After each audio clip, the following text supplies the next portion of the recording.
A little boy interrupts a billionaire CEO at a cafe. "Hey sir, my mom thinks you're cute." The man, amused at first, turns around and freezes, shocked by what he sees. The cozy hum of the cafe provided a rare bubble of stillness for Daniel Royce. Outside, the city buzzed with its usual chaos, honking cars, hurried pedestrians, and the distant wail of a siren. Inside, the cafe was a sanctuary of soft chatter, clinking cups, and the scent of freshly ground coffee. Daniel sat near the window, his tailored suit and sharp features standing out among the casual crowd of students and remote workers. A steaming black coffee sat untouched on the table in front of him, its warmth long dissipated. For once, Daniel wasn't on his phone or reviewing documents. He had promised his therapist he'd try taking more mindful breaks. So he'd stubbornly left his phone in his pocket and decided to watch the world go by instead. He hated it. Watching people live their unhurried lives only reminded him of how alien the concept of slowing down was to him. He shifted uncomfortably in his chair, checking the time on his watch as though it would suddenly propel him back to his towering office in the city's skyline. Just as he began to wonder if mindful breaks were a scam invented to waste time, a small voice broke through his thoughts. "Hey sir, my mom thinks you're cute." Daniel blinked and looked up, confused by the interruption. Standing before him was a boy no older than 7, with messy brown hair and the kind of confidence only children seem to possess. The boy grinned at him, holding a crayon-colored drawing of what appeared to be a dinosaur and a rocket ship. The cafe, already lively, seemed to still for a moment as heads turned to witness the unexpected exchange. A ripple of laughter spread through the crowd. Someone even muttered, "Well, this is better than Netflix." Daniel blinked again, unsure how to respond. "Excuse me?" The boy repeated himself without hesitation. "I said, my mom thinks you're cute." Daniel felt his ears grow hot, though he wasn't sure if it was embarrassment or the bizarre nature of the situation. He leaned forward slightly, trying to keep his voice calm. "And who, exactly, is your mom?" The boy pointed toward a corner of the cafe where a woman sat, her face buried in her hands. She peeked out from between her fingers, revealing flushed cheeks and wide, apologetic eyes. She wore a simple green sweater and jeans, her curly brown hair pulled into a loose bun. Despite the evident mortification on her face, there was a warmth about her that caught Daniel off guard. "Max!" the woman hissed, standing quickly and striding over. "Oh my gosh, I'm so sorry!" She grabbed the boy Max by the shoulders and pulled him slightly behind her. "I have no idea where he got that from." "But Mom," Max protested, tilting his head to look up at her. "I heard you say it to Aunt Megan on the phone last week. You said he looked handsome in his pictures." The cafe erupted into more laughter. Daniel raised a hand, attempting to wave off her embarrassment. "It's fine, really. Kids say all kinds of things." She turned her apologetic gaze to him, her cheeks still pink. "I promise I wasn't, I didn't, it's okay," Daniel said, a small smile tugging at the corners of his mouth despite himself. "I believe you. Really." Max, evidently feeling emboldened by Daniel's lack of offense, spoke up again. "You're on a magazine cover in the library. My mom showed me. She said you're a very busy man who probably never gets to eat cookies." Daniel laughed, the sound startling even to him. It had been a long time since someone made him laugh without trying. "Well, your mom's not wrong about me being busy. But I do get to eat cookies sometimes. Don't worry." Max beamed as if he'd just been told he'd saved the world. His mom, on the other hand, looked like she wanted the floor to open up and swallow her whole. "I'm Sarah, by the way," she said, extending a hand. "Max's very embarrassed mother." "Daniel Royce," he replied, shaking her hand. "Very busy man who apparently needs more cookies." Sarah let out a nervous laugh, still visibly flustered. "Well, get out of your hair. I'm so sorry for the interruption." Before Daniel could respond, Max piped up again. "Can he have lunch with us, Mom? He looks lonely." Daniel blinked, caught off guard for the second time in as many minutes. "Oh, I don't want to intrude. You're not lonely, are you?" Max asked, his big eyes narrowing suspiciously. Because that would be sad. Max! Sarah exclaimed, tugging gently on his arm. You can't just say things like that. It's fine, Daniel said, holding up a hand to stop her. Actually, I wouldn't mind some company. If it's okay with you, of course. Sarah looked at him in disbelief. Are you sure? I mean, you probably have important things to do, probably, Daniel said with a shrug. But they can wait. Max cheered as though he just scored the winning goal in a soccer game. Sarah, clearly resigned to her fate, led Max back to their table, where an extra chair was pulled out for Daniel.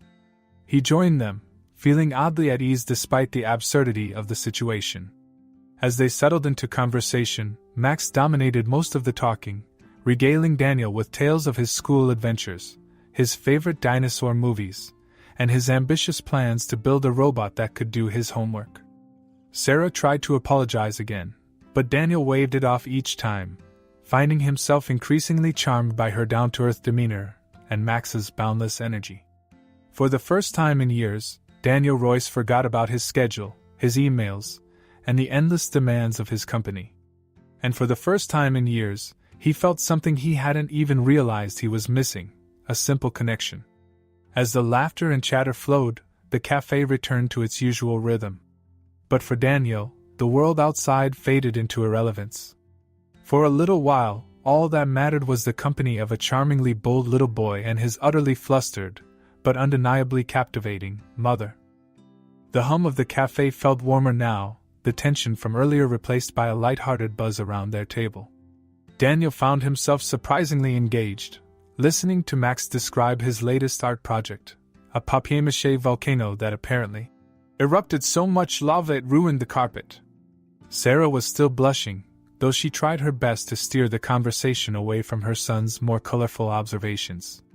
He's very enthusiastic, she said, offering Daniel a sheepish smile.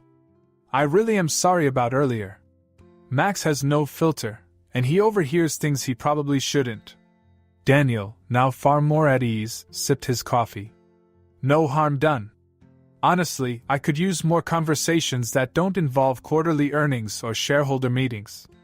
Sarah laughed softly, her shoulders visibly relaxing. Still, I swear I wasn't. I mean, it's not like I talk about you all the time. He just overheard one comment. Once. Max, who had been busily doodling on a napkin, chimed in without looking up. She said you had great hair and a nice smile? And that you're really, really rich. Max! Sarah groaned, her face flushing crimson. She buried her face in her hands for a moment, then peeked through her fingers. I'm so sorry. I don't even know why I said that. Daniel chuckled, the sound low and surprisingly genuine. I'm flattered. It's not every day someone compliments both my hair and my bank account. Max looked up from his drawing, his expression serious. Mom says rich people don't eat enough cookies. Is that true? Daniel leaned back in his chair, considering the question with mock gravity.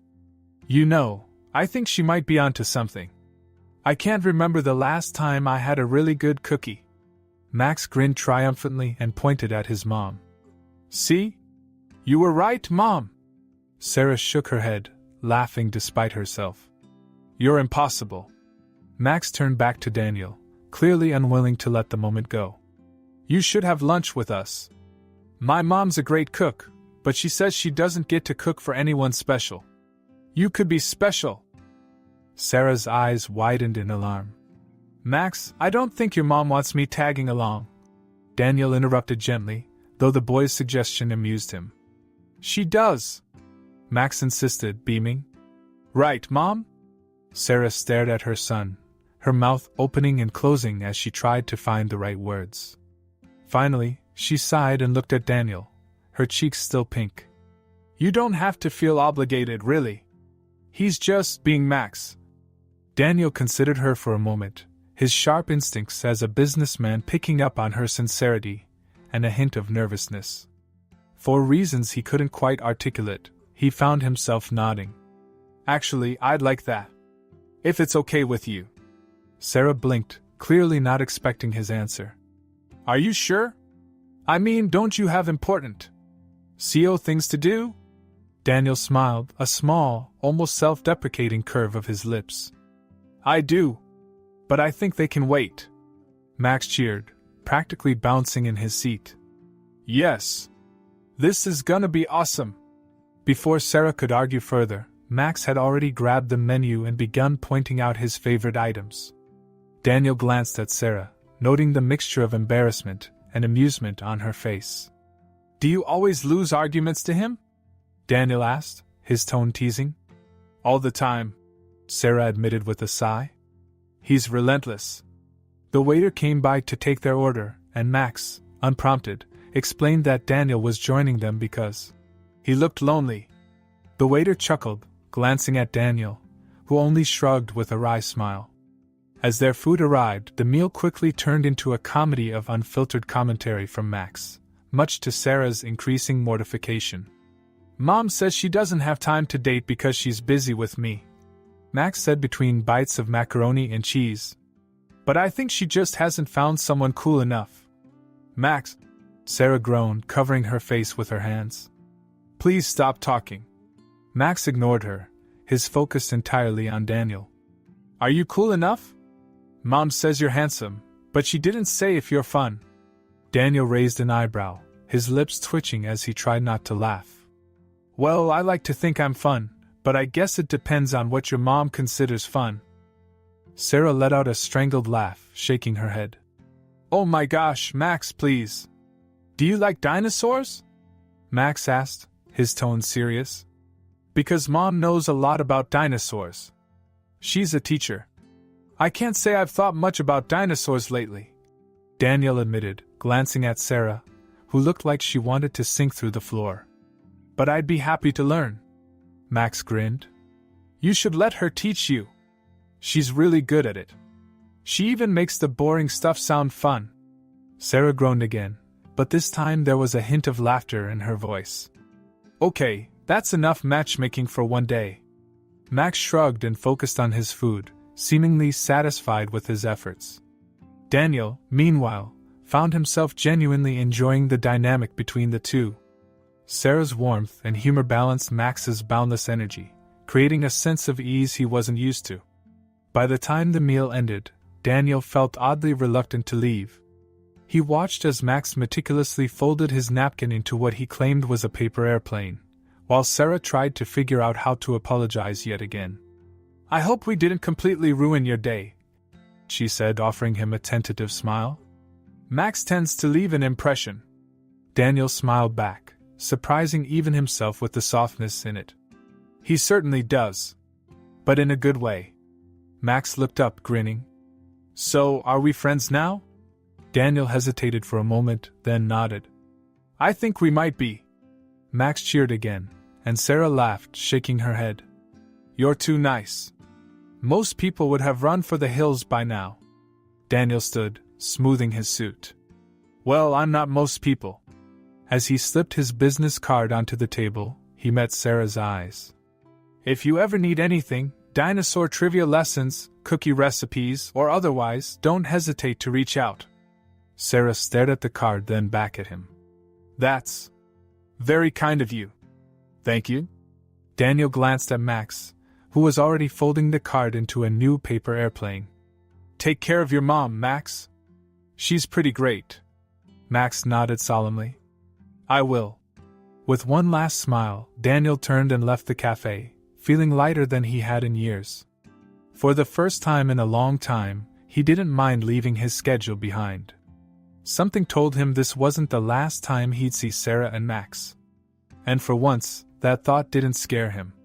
It felt good. The next few days passed in a blur for Daniel, but no matter how many meetings he attended or how many reports he signed off on, his mind kept wandering back to the cafe. Specifically to Max's unfiltered enthusiasm and Sarah's flustered smile. It was an unusual distraction. Daniel wasn't the kind of man who let his personal life bleed into his work, mostly because he didn't have much of a personal life to begin with. But there was something about Sarah and Max that lingered in his thoughts. Maybe it was the sheer absurdity of how they met. Maybe it was the way Max had so earnestly tried to include him, as if he belonged at that table. Or maybe it was the look in Sarah's eyes when she'd laughed at one of his rare jokes, a mix of surprise and warmth he hadn't seen directed at him in years. Daniel wasn't used to hesitation, but he found himself staring at his phone for several minutes before finally dialing the number he had previously asked his assistant to find for him. The call went straight to voicemail, and he almost hung up before the beep. Almost. "Hi, Sarah. It's Daniel Royce. I thought I'd check in. See how you and Max are doing. No pressure to call back, of course." He paused, then cringed at how awkward he sounded. "Anyway, take care." He ended the call, tossing his phone onto his desk with a sigh. What was he even expecting? It wasn't as if Sarah was waiting by the phone for a billionaire CEO to swoop in and ask her about coffee. To his surprise, Sarah called back that evening. Her voice was tentative but warm, the faint sound of Max chattering in the background. "Hi, Daniel. Sorry, I missed your call earlier, I was grading papers. Max wanted me to tell you he's made 3 paper airplanes out of your card." Daniel laughed, the tension in his chest easing. "I'm glad to know it's being put to good use." "Definitely. He's very proud of his engineering skills," Sarah said, her tone light. "How are you? I assume you're busy saving the world or running it or whatever CEOs do." "Something like that," Daniel replied. "Though I've been told I don't eat enough cookies, so clearly I'm not doing everything right." Sarah laughed, and he couldn't help but smile at the sound. "Max really has a way of sticking to a theme." "He does," Daniel agreed. "And speaking of themes, I was wondering if you'd be interested in continuing our conversation from the cafe. Maybe over coffee? My treat this time." There was a pause on the other end of the line, just long enough for him to wonder if he'd misread the situation. Then Sarah replied, her voice quieter but no less sincere. "I think I'd like that." They agreed on a time and place, another cafe, less crowded this time, and when the day arrived, Daniel found himself feeling uncharacteristically nervous. He'd met with heads of state and rival CEOs without batting an eye, but somehow, meeting a schoolteacher and her son for coffee felt like stepping into uncharted territory. When he arrived, Sarah and Max were already there. Sarah had traded her usual casual sweater for a soft blue blouse that brought out her eyes, and Max, wearing a dinosaur t-shirt, waved at Daniel as if they were old friends. "You're late," Max announced as Daniel approached their table. 2 minutes late," Daniel corrected, setting down a small box of cookies he'd brought as a peace offering. "I brought reinforcements." Max's eyes lit up as he reached for the box, but Sarah intercepted him with a look. "Thank you, Daniel. You didn't have to. I figured it couldn't hurt to start earning Max's approval," Daniel said, his tone teasing. "Apparently he's my toughest critic." Max, already munching on a cookie Sarah reluctantly handed over, gave him a thumbs up. "You're doing okay so far." The three of them settled into easy conversation, the initial awkwardness of their first meeting replaced by a surprising level of comfort. Sarah admitted her love for classic novels, and Daniel, to her surprise, revealed his own fondness for the same. "You've read Austen?" she asked, raising an eyebrow. "Pride and Prejudice, Sense and Sensibility," Daniel said, ticking them off on his fingers. "My mother was a fan. She used to read them out loud when I was a kid." "Wow," Sarah said, leaning back in her chair. "I think you just went up 10 points in my book." Max, not one to be left out of the conversation, interjected.